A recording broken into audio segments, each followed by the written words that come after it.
in this video we will learn about the electrochemical series. This is the main topic of this chapter. So अच्छे से समझना इसे electrochemical series हम क्यों पढ़ते हैं पहले तो ये समझते हैं. Electrochemical series के कुछ important applications हैं, जैसे कि अगर आपके पास कोई भी एलिमेंट है तो हमारे को चेक करना है कि उसकी जो स्ट्रेंथ है, उसकी जो रिलेटिव स्ट्रेंथ है वो ऑक्सीडाइज होने की है कि रिड्यूस होने की है. अगर कोई पर्टिकुलर एलिमेंट है तो वो अच्छा रिड्यूसिंग एजेंट होगा या ऑक्सीडाइजिंग एजेंट होगा. तो first application to check the relative strength of oxidising agent and reducing agent of a particular element. Second क्या है मेन एप्लीकेशन कि जब आपके पास कोई एलिमेंट हो और वहाँ पे कोई रिडॉक्स रिएक्शन हो रही हो तो चेक करने के लिए कि जिस डायरेक्शन में हमारी रिडॉक्स रिएक्शन हो रही है वो रिएक्शन फिजिबल है या नहीं है. कई बार हमारे पास कोई रिएक्शन हमारे को दे दी है और हमारे को चेक करना है कि that reaction is feasible in the particular direction और नॉट. तो हम वहाँ से इलेक्ट्रोकेमिकल सीरीज से ये दोनों चीज़ें चेक कर सकते हैं.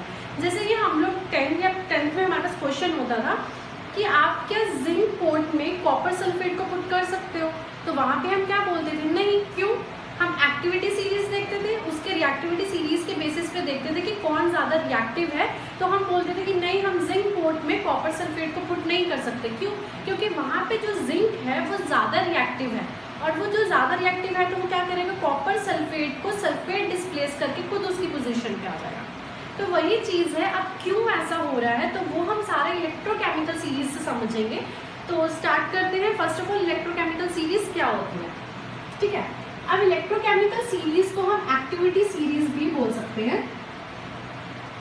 इलेक्ट्रोकेमिकल सीरीज है, हमने कुछ ना कुछ इसमें अरेंजमेंट की है. मैंने आप में पहले ही हमें वैल्यू कुछ पुट कर दी है, इसके बेसिस पे आपको सारा समझाऊंगा. तो इलेक्ट्रोकेमिकल सीरीज क्या है? The arrangement of an elements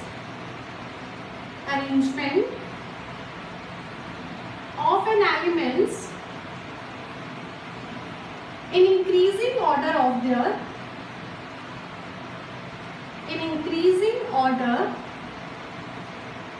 of their standard reduction potential value. Standard reduction potential value. ठीक है. इलेक्ट्रोकेमिकल सीरीज क्या है? एक अरेंजमेंट है एलिमेंट्स की, उनके जो स्टैंडर्ड रिडक्शन पोटेंशियल, मैंने 2 वीडियोस जो पहले बनाई हैं उसमें अच्छे से समझाया स्टैंडर्ड रिडक्शन पोटेंशियल. मैंने ये भी बोला था कि जो लेटेस्ट कन्वेंशंस हैं उसके अकॉर्डिंग जो स्टैंडर्ड रिडक्शन पोटेंशियल है उसी को हम स्टैंडर्ड इलेक्ट्रोड पोटेंशियल भी बोलते हैं. मतलब अगर आपको कहीं पर भी इलेक्ट्रोड पोटेंशियल लेना है तो आपने हमेशा उसका रिडक्शन पोटेंशियल ही लेना, ठीक है. तो यहाँ पे क्या कर रहे हैं, उन एलिमेंट्स को हम अरेंज कर रहे हैं on their basis of standard reduction potential in an increasing order. ठीक है, यहाँ तक चीज समझ आई. अब हम क्या बोलते थे कि हमारे को इलेक्ट्रोकेमिकल सीरीज से फर्स्ट एप्लीकेशन है to check that the relative strength of the oxidising and reducing. तो वो समझते हैं. अभी इलेक्ट्रोकेमिकल सीरीज को ना अच्छे से पढ़ना समझ लेना, बहुत कंफ्यूजिंग हो जाता है कई बार, तो इसको ध्यान से समझना. यहाँ पे मैंने कुछ ही एलिमेंट्स की वैल्यू लिखी है, ठीक है. वैसे अगर आप अपने बुक में देखोगे तो इलेक्ट्रोकेमिकल सीरीज में बहुत सारे एलिमेंट्स लिखे हैं. मैंने कुछ मेन एलिमेंट्स लिख के आपको समझा रही हूँ. देखो यहाँ पे क्या है, आप देख सकते हो कि यहाँ पे हाइड्रोजन की जो वैल्यू है वो 0 है, ठीक है. जो हमने यहाँ पे ये मेरे एलिमेंट्स हैं उनके इलेक्ट्रोड्स लिखे हैं, सब में मैंने रिडक्शन पोटेंशियल की वैल्यू लिखी है. क्यों? हमने क्या बोला है कि हमारे को स्टैंडर्ड रिडक्शन पोटेंशियल ही लेना है और ये सारे स्टैंडर्ड पोटेंशियल की जो वैल्यू है वो लिखी है. अब जो ये हमने स्टैंडर्ड रिडक्शन पोटेंशियल की जो वैल्यू लिखी है ये हमने स्टैंडर्ड हाइड्रोजन इलेक्ट्रोड होता है जिसको हम रेफरेंस इलेक्ट्रोड भी बोलते हैं, वो मैं आपको नेक्स्ट वीडियो में समझा दूंगी. थोड़ा सा समझ लो स्टैंड क्या होता है. हाइड्रोजन इलेक्ट्रोड ये रेफरेंस होता है. रेफरेंस का मतलब होता है कि जब आपको किसी की वैल्यू निकालनी है, जैसे अगर आपके पास हमने देखा था कि इलेक्ट्रोकेमिकल सीरीज में क्या है, हम 2 कंटेनर्स लेते हैं, दोनों में अलग अलग इलेक्ट्रोड्स डालते हैं और उनकी वहां पे वैल्यू निकालते हैं. तो यहाँ पे क्या है कि अगर आपको लिथियम की निकालनी थी, स्टैंडर्ड इलेक्ट्रोड पोटेंशियल अगर आपको लिथियम का निकालना था तो मैंने उसके साथ स्टैंडर्ड हाइड्रोजन इलेक्ट्रोड रख दिया. जैसे कि हाइड्रोजन, क्योंकि मुझे पता है कि जो हाइड्रोजन की वैल्यू है वो 0 है, तो मेरे पास लिथियम की जो वैल्यू आएगी वो क्या आएगी, माइनस में. मतलब हमारे पास क्या होता है, E0 कैथोड माइनस एनोड. तो मतलब ये जो सारी वैल्यूज है ये स्टैंडर्ड हाइड्रोजन इलेक्ट्रोड से निकाली है. ये मैं आपको नेक्स्ट वीडियो में समझाऊंगी तो अच्छे से समझ आ जाएगा. यहाँ पे इतनी जरूरत नहीं है, अभी देख लो ऐसे ही. ये याद रखना है कि जो हाइड्रोजन इलेक्ट्रोड की वैल्यू है वो कितनी होती है, 0 होती है, ठीक है. अब इसके ऊपर और नीचे देखो, अगर हम नीचे को आते हैं तो हम देख रहे हैं कि यहाँ पे पॉजिटिव वैल्यू इंक्रीज हो रही है और यहाँ पे नेगेटिव वैल्यू इंक्रीज हो रही है। ऐसा ही डाउन द ग्रुप अगर हम जा रहे हैं तो हम ये बोल सकते हैं कि down the group positive value increase हो रही है, यानी कि जो ये वैल्यूज है किस चीज की दी हुई है, स्टैंडर्ड रिडक्शन पोटेंशियल की। मतलब down the group the standard reduction potential increases. हमने अरेंजमेंट भी तो ऐसी की थी, in increasing order of the standard reduction potential. अब देखो, जिसकी जितनी स्टैंडर्ड रिडक्शन पोटेंशियल की वैल्यू ज्यादा होगी वो एलिमेंट उतना ही रिड्यूस होना चाहेगा, क्योंकि रिडक्शन पोटेंशियल है जिस एलिमेंट की स्टैंडर्ड रिडक्शन पोटेंशियल की वैल्यू ज्यादा है, मतलब जितनी ज्यादा पॉजिटिव है उस एलिमेंट को अपने आप को रिड्यूस करने की टेंडेंसी ज्यादा है। तो हम क्या बोल सकते हैं कि यहाँ से जो ये फ्लोरीन है ये क्या है, अपने आप को रिड्यूस करने की टेंडेंसी रखता है, क्योंकि इसके देखो सबसे ज्यादा रिडक्शन पोटेंशियल वैल्यू है, तो मतलब जो फ्लोरीन है वो अपने आप को जल्दी रिड्यूस करेगा।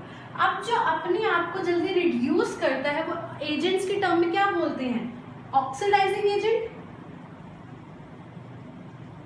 तो हम क्या बोल सकते हैं कि जो फ्लोरीन है that is a good oxidising agent. इसको अच्छे से समझना, मैंने क्या बोला था कि हम किसी की रिलेटिव स्ट्रेंथ निकालेंगे, relative strength of oxidising and reducing agent.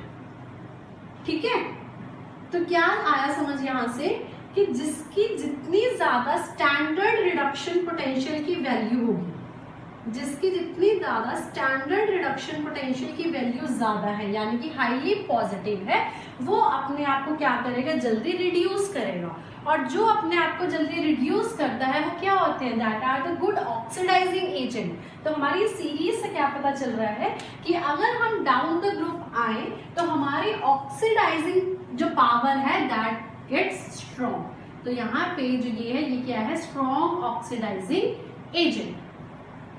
ठीक है, अगर ये नीचे वाले स्ट्रॉन्ग ऑक्सीडाइजिंग एजेंट है तो ये क्या होंगे, वीक रिड्यूसिंग एजेंट। तो हम क्या बोल सकते हैं, strong oxidising agent and weak reducing agent.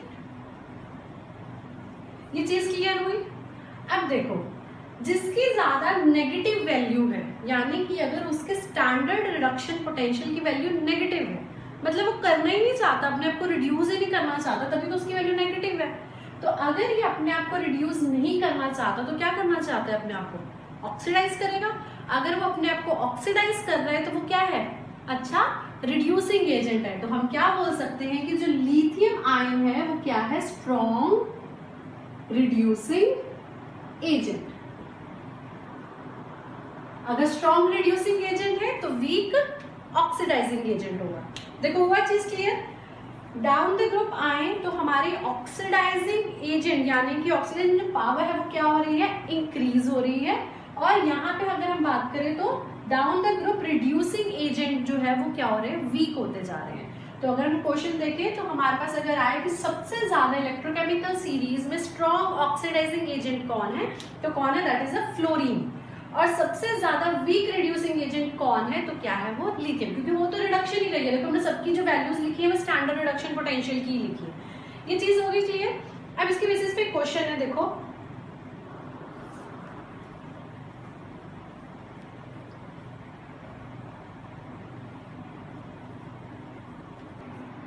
The question is arrange this in increasing order of the reducing power. आपको कुछ एलिमेंट्स दिए हैं, उनकी कुछ इलेक्ट्रोड पोटेंशियल की वैल्यू दी है और आपको बोला है आपको अरेंज करना है in the increasing order of the reducing power. तो थोड़ा सा कंफ्यूजन सा होता है इसमें, ठीक है, तो इसको अच्छे से समझना। अब यहाँ पे देखो, अगर रिड्यूसिंग पावर बोला है तो हमें क्या करना, आपको पता है कि जिसकी स्टैंडर्ड रिडक्शन पोटेंशियल की वैल्यू कम होती है, अगर किसी की स्टैंडर्ड रिडक्शन पोटेंशियल की वैल्यू कम है, वो क्या करते हैं, अपने आप को रिड्यूस नहीं कर सकते क्योंकि उसकी वैल्यू तो बहुत ज्यादा कम है, अपने आप को क्या करेंगे, ऑक्सीडाइज। तो it has a tendency to get oxidise.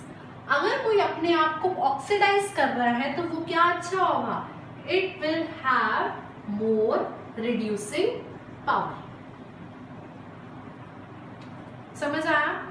एक और बात देखो, अगर किसी की स्टैंडर्ड रिडक्शन पोटेंशियल की वैल्यू कम है तो वो क्या करेगा, देखो रिडक्शन पोटेंशियल की वैल्यू कम है मतलब अपने आप को उसने रिड्यूस नहीं करना है, वो नहीं चाहता अपने आप को रिड्यूस करना, क्या करेगा अपने आप को ऑक्सीडाइज करेगा।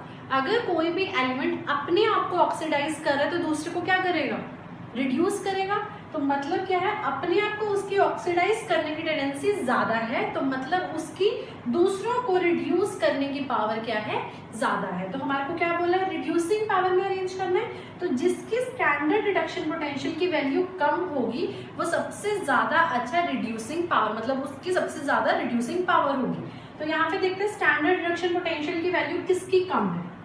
देखो 3 वैल्यू है नेगेटिव में, किसकी ज्यादा है, पोटेशियम की। तो मतलब पोटेशियम की वैल्यू सबसे ज्यादा क्या है, रिड्यूस करने की, दूसरों को। जब पावर वर्ड आता है ना, देखो हम पावर क्या है, दूसरों के लिए यूज कर रहे हैं, तो स्टैंडर्ड रिड्यूसिंग पावर, दूसरों को रिड्यूस करने की पावर किसकी ज्यादा है, जो खुद को ऑक्सीडाइज करेगा। और खुद को ऑक्सीडाइज कौन करेगा, जिसकी स्टैंडर्ड रिडक्शन पोटेंशियल की वैल्यू सबसे कम होगी, यानी कि नेगेटिव में।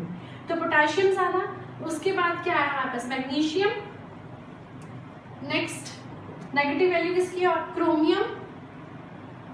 फिर उसके बाद देखो अब बचा सिल्वर और मरकुरी, किसकी वैल्यू ज्यादा आएगी, पहले सिल्वर, पॉजिटिव में देखना ना, उसके बाद है हमारे पास सिल्वर। तो ये है हमारे reducing power, increasing order, potassium में सबसे ज्यादा, फिर magnesium, chromium, Mercury and silver. ठीक है, रिड्यूसिंग उधर को लिखना था। ठीक है, तो आपके पास ये अच्छे से समझ नहीं आना इसको, पोटेशियम सबसे ज्यादा पोटेशियम की रिड्यूस करने की पावर है इसमें। अब नेक्स्ट देखते हैं, जो मैंने आपको नेक्स्ट बताया था कि नेक्स्ट इसकी एप्लीकेशन जो है वो है रिएक्शंस को चेक करना, कि जो हम रिएक्शन लिख रहे हैं क्या वो रिएक्शन फिजिबल है या नहीं। अब उसके लिए क्या है, अगर हमारे पास कोई रिएक्शन फिजिबल है तो हमने क्या पढ़ा है कि जो उसकी डेल्टा जी की वैल्यू है वो हमेशा नेगेटिव होनी चाहिए। ये है, जिसकी भी कोई भी अगर रिएक्शन हो रही है, रिडॉक्स रिएक्शन, अगर उसके डेल्टा जी की वैल्यू नेगेटिव है, that is change in Gibbs free energy, अगर नेगेटिव है तो वो मेरी रिएक्शन क्या है, फिजिबल है। अगर हम इस इलेक्ट्रोकेमिकल सीरीज में, हम तो यहाँ पे डेल्टा जी तो है ही नहीं कहीं कि हम किससे डील कर रहे हैं, ई नॉट से, यानी कि स्टैंडर्ड रिडक्शन पोटेंशियल से। तो इसकी अगर हम टर्म में देखें तो जिसकी स्टैंडर्ड इलेक्ट्रोड पोटेंशियल की वैल्यू नेगेटिव होती है, पॉजिटिव होती है, वो हमारे पास रिएक्शन क्या होगी, फिजिबल। जिसकी भी ई नॉट सेल की वैल्यू अगर पॉजिटिव आती है तो वो रिएक्शन हमारी क्या है, फिजिबल। और ई नॉट सेल कैसे निकालते हैं, ये मैंने लास्ट वीडियो में बताया, E naught of cathode minus E naught of anode.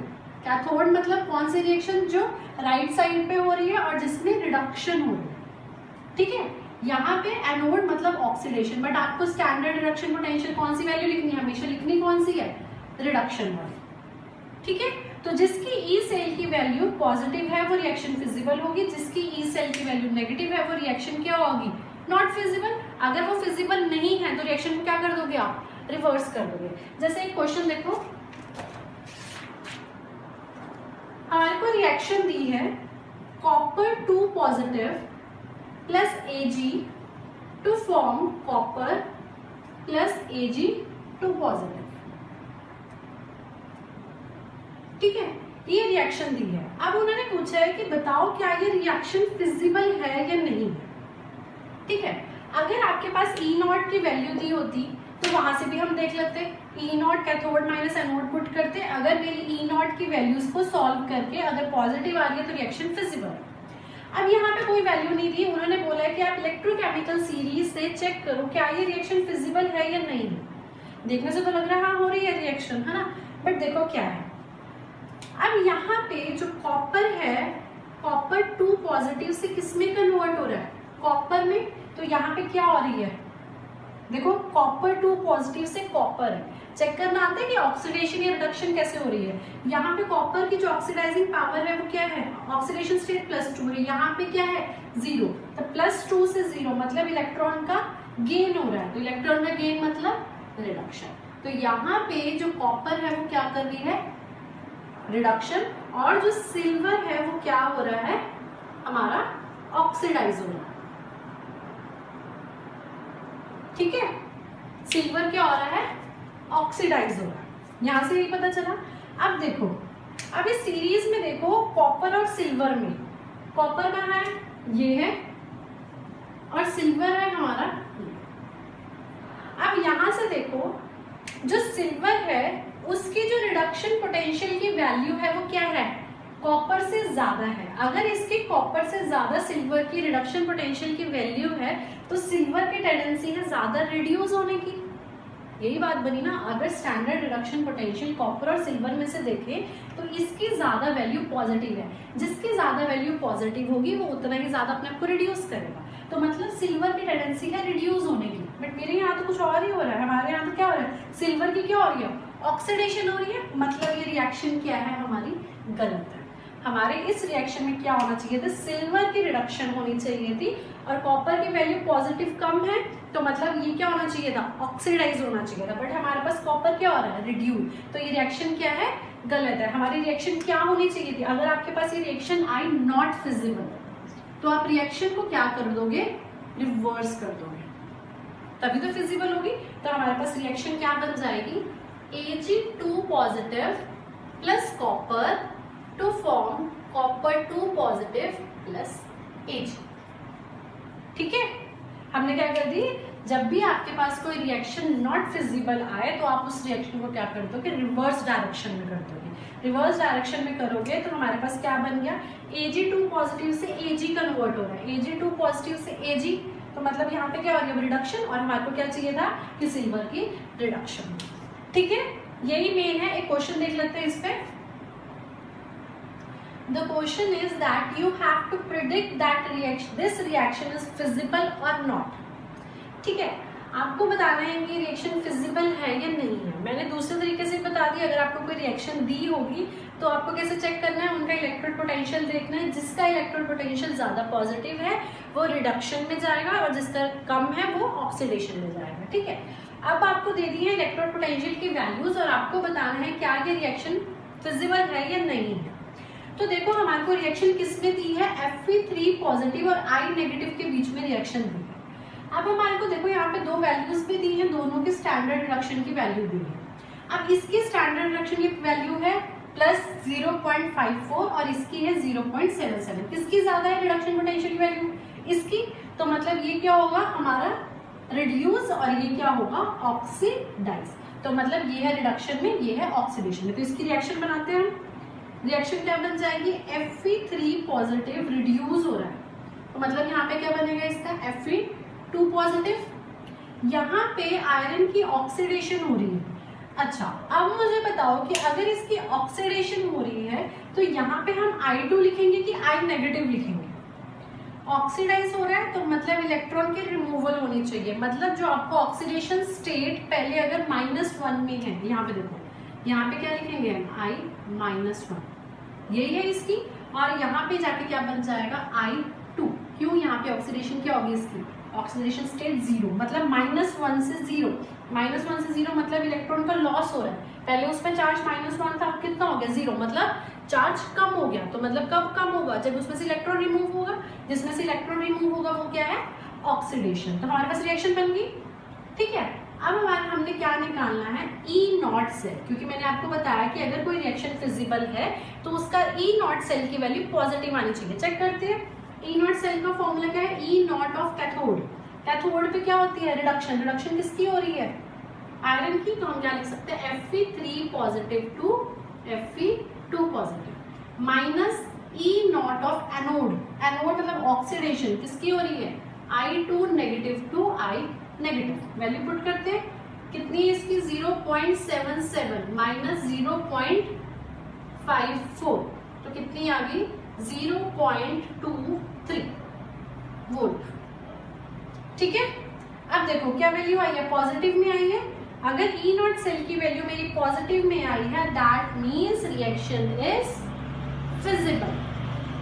ठीक है, अब एक चीज समझो, कई बार बच्चों को क्या प्रॉब्लम आती है कि यहाँ पे तो हमारे को ऐसे दिया है, I2 नेगेटिव से I नेगेटिव बना रहे हैं, बट हमने क्या लिखा, I नेगेटिव से I2। मैंने आपको बोला था कि जब भी आपको E0 की वैल्यू जो गिवन होती है वो हमेशा क्या है, रिडक्शन की फॉर्म में लिखी हुई होगी। आपको चाहे करनी इसकी ऑक्सीडेशन है, बट इसकी वैल्यू हमेशा रिडक्शन की फॉर्म में लिखी होगी, इसलिए इन्होंने ऐसे लिखा। आपको खुद से प्रिडिक्ट करना पड़ेगा कि आप I नेगेटिव इधर लिखोगे कि I2 लिखोगे। ठीक है, क्लियर हुआ ये? तो इलेक्ट्रोकेमिकल सीरीज का इतना ही है। अब नेक्स्ट वीडियो में आपको पहले मैं स्टैंडर्ड हाइड्रोजन इलेक्ट्रोड जो आपका रह गया है वो करवा दूंगी, और साथ में फिर हम नर्स्ट इक्वेशन स्टार्ट करेंगे।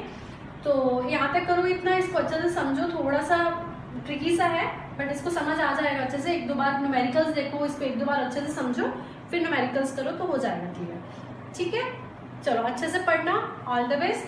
एंड अगर आपको मेरी वीडियो अच्छी लगी हो तो please like, share and subscribe. Thank you.